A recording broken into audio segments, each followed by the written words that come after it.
So what's up guys? Samahan niyo ulit ako sa panibagong video natin. Magpapalit tayo ng langis dito sa Vios XLE natin na 2020-2021 model. Tara!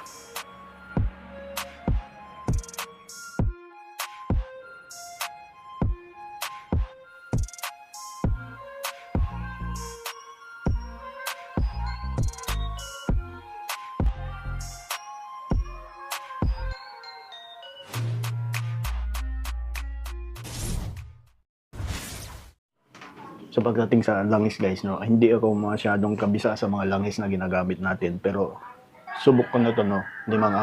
Maglilimang taon na yung sasakyan natin. Ito yung ginagamit ko. Pat na litro rin to. 1,000 na kilometers yung tinakbo niya o 1,500. Agad ako nagpapalit kung malayo yung biyahe natin, no. Katulad nung pumunta tayo ng Cagayan Valley, nag-loop tayo, umikot tayo ng Ilocos dun sa Patapat Bridge. Ayan. Tapos natin doon ay La Union guys. Ang ginamit ko na langis, ito. Ito pa rin guys, walang pagbabago. Ito yung filter na guys, no? Ito. Pero pag bumili kayo ng filter guys, siguraduhin nyo na para doon sa sasakyan nyo. Pati itong oil filter niya guys. Ayan. Para sa Vios XLE 1.3. Vios naman guys ay hindi siya masilan sa mga langis, kahit anong langis dyan. Kasi kitang-kita nyo naman sa mga public roads, transportation, taxi, ang gamit nila is Vios, no. Yung unang model pa yung ginagamit nila, napakatibay guys, no? Para sa transportation natin papuntang probinsya, yun ang ginagamit namin. Kahit sa Bicol, nakailang balik na ito sa Bicol, lalo ng pandemic. Pandemic namin nakuha itong sasakyan na to. Grabe. Sulit na ngayon guys, kasi malapit na siya mag-5 taon. Isang practical na sasakyan, katulad ng Vios, no. Maraming pyesa, matipid sa gas. Kasya naman kahit hanggang 5, tapos may mga karga ka. Yun nga lang guys, hindi maganda sa Vios natin is malambot yung stock na shock niya. Pag medyo nakaluglag tayo, papalitan natin yung ilalim na shock o yung rear shock niya. So alam naman natin na yung XLE, XE, pare-pares lang yung shock niya. Tapos yung engine niya, ang pagkakaiba lang doon yung mga airbags, additional na button para sa calls, receiving calls, o touchscreen. Kasi itong aking guys is hindi siya Android na dashboard, no. Yung gamit na pangbaklas natin sa filter naman guys, ito guys, no. Ayan, ito guys, no. Pag bumili kayo sa online, meron siyang ito, H901. Ito yung gamit para sa filter natin guys, no. Check natin yung filter natin guys, no. Ito yung filter natin para sa Vios na XLE. Then ito siya guys, no. Pasok naman siya. Mas prefer ko itong ganitong tools para sa pagtanggal ng filter. Hindi siya basta masisira. So online ko lang din ito nabili guys. Ayan, yung filter natin, no. Magpapalit na rin tayo. Every time na nagpapalit naman ng lines, kasama na to. Maliban lang dun sa spark plug natin, okay pa naman, no. Bago pa din yun. Pangalawang beses na akong nagpalit ng spark plug, 4 yun. Once na hindi kasi nag-good yung isang spark plug ng sasakyan natin, magkakaroon siya ng vibration. So napapansin ko naman sa gamit natin ay wala pang ganong nangyayari, no. So gagamitin ko lang naman siya ng socket, itong tools natin, ito. Saan natin susuksok to. Yan. Para iikotin ko na lang. Alam niyo naman yung ground clearance ng Vios, pag wala kayong lifter, mahirapan kayo. So ihiga mo dun sa ilalim para matanggal lang yung filter.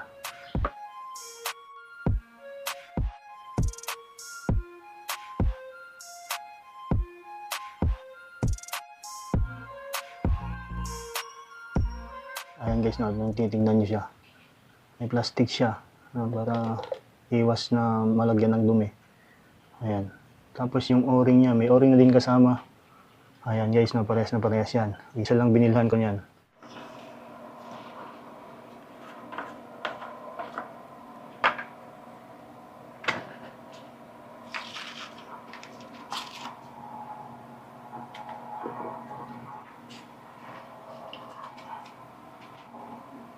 Okay, lagyan natin to ng konti o pwede rin natin punuin, tapos ibalik na natin doon sa sasakyan.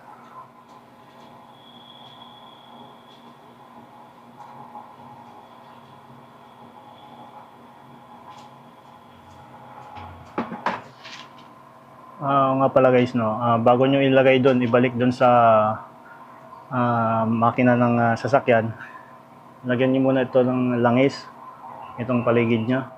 Meron na siyang langis, no. Babalik na natin doon. So hindi ko na ipapakita guys kung paano ibalik. Basta gamitan nyo lang siya ng sinasabi kong special tools para dito sa filter. And hindi kailangan napakahigpit.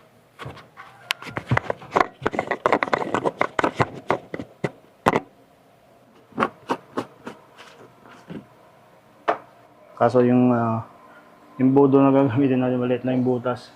So okay lang guys, no. Ayan, para maganda yung pagpasok at hindi matapon yung langis.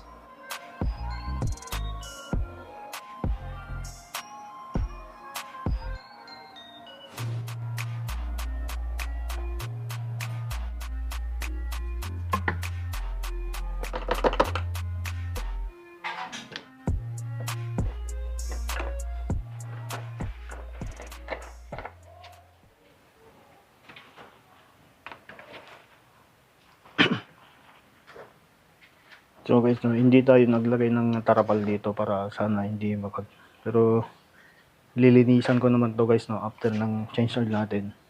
Yung sakasa kasi nilalagyan nila kasi iniiwasan lang ng magawa nito yung technician na malagyan yung mga sensor ng langis. Kaya naglalagay sila ng pansalo ng langis o yung tarapal.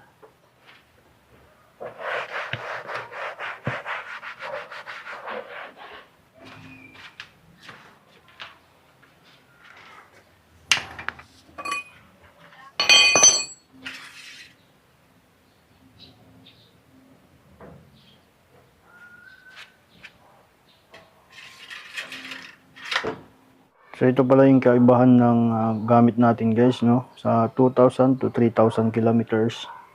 Ito yung naging output ng filter natin, no. May basa pa. Ayun guys. So kung hindi maganda yung pagkalagay nyo, possible na ganyan yung magiging kahinatnan or dito magkakadumi. Tapos ito yung ipapalit natin guys, no. Ayan. So sa isang shop lang natin binili ito guys, no, kasama na to. Ayan. Ito yung itsura niya. So paglagay lang naman ito guys, no, simple lang naman. Ayan.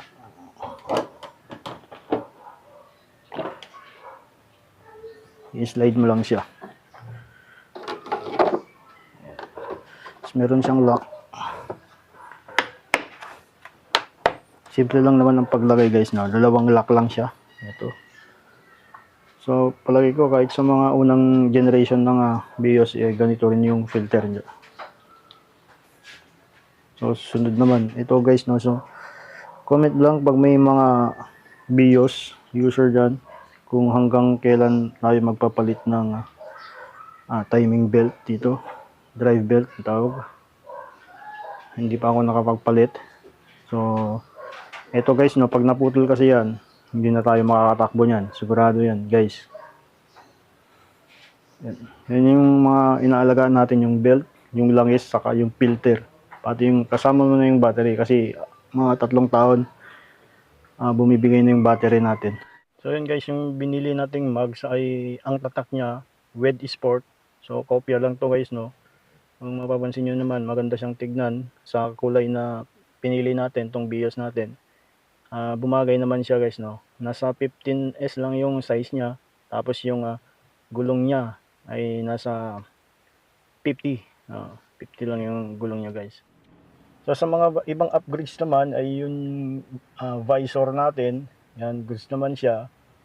May tatak na VIOS. Tapos yung door handle natin. Ayan, VIOS naman na ang tatak. Tapos yung garnish natin dito sa may headlight, saka sa likod natin yung sa red light natin. Yan lang yung mga upgrade guys. Pero pag sa lowering ay hindi po ako pwede yun kasi bumabiyahe po tayo ng probinsya dito sa Bicol saka Norte. So pagdating naman kasi sa Bicol guys, ay may maraming sasakyan doon. Tapos siyempre pag maraming nadaan na sasakyan, lalo mabibigat, ay nababakbak po yung kalsada. Kaya yung mga bumabiyahe na mga kasamahan natin na naka-VIOS dyan, no, medyo doble ingat lang kasi mababa yung VIOS guys, no. So, nakailang biyahe na ako diyan, medyo tagtag. So, doon ko nasubukan tong Vios kung gaano siya katibay guys, no. Siguro from Cavite to Manila, Cavite to Bicol, hindi lang 25 na balik ang nagawa ni Vios para doon, no. So, kaya umabot siya ng 55,443 kilometers na sa loob ng 4 na mahigit na taon. So, para magtuloy tayo sa video guys, na sana masuportahan nyo ako para mas madami pa yung video na i-upload natin. So, nakakatuwa nga naman pag halimbawa pa mayroong nagdadagdag sa mga subscriber natin, mga views natin. Napakagaan sa pakiramdam, parang marami kang nagiging kaibigan guys, no. Sana suportahan nyo ako para dumami pa yung video natin. Maraming salamat guys. Hanggang dito na lang. Peace out.